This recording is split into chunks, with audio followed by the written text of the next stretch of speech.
People who make silly claims like this usually aren't prophets.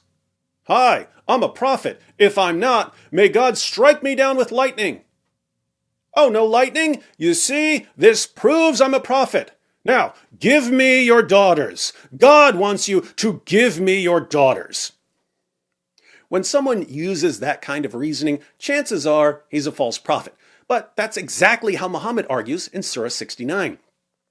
Second, even though these God will strike me down claims are usually enough to spot a false prophet, I believe that God sometimes makes things even more clear and obvious for us. If someone's running around saying, I'm a true prophet because God didn't strike me down, God might ignore him. But in some cases, God might decide to thoroughly disgrace and humiliate him. And if any false prophet in history was a candidate for divine judgment, it was Muhammad. Now, Surah 69 was a Meccan surah, an early revelation, meaning that Muhammad was reciting this to his followers for years.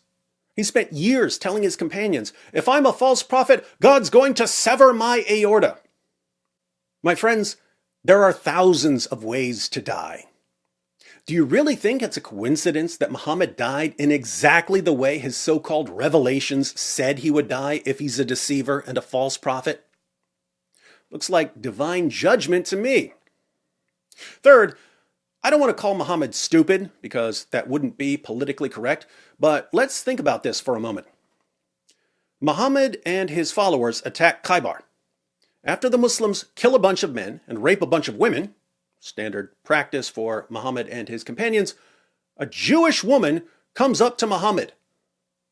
Muslims had slaughtered all the men in her family, and she offers to cook dinner for Muhammad and his band of merry murderers. And Muhammad accepts her offer. Sure, I love lamb. So nice of you to cook dinner for us after we butchered your father and your husband. Look, if Muhammad doesn't have enough common sense to realize that he probably shouldn't eat that lamb, why should we trust anything that comes out of his mouth? If a woman comes up to you and says, hi, you slaughtered my family, care for a delicious meal? And the only response you can think of is, yeah, I sure am hungry. Sorry, you're not a real prophet. Fourth, despite the fact that Muslims had slaughtered her family, the Jewish woman, Zaynab, was actually open to the possibility that Muhammad was a prophet. She gave him the poison as a test. If he were a true prophet, he wouldn't eat it. If he were a false prophet, he'd die. Since Muhammad died from the poisoning, he failed Zaynab's test.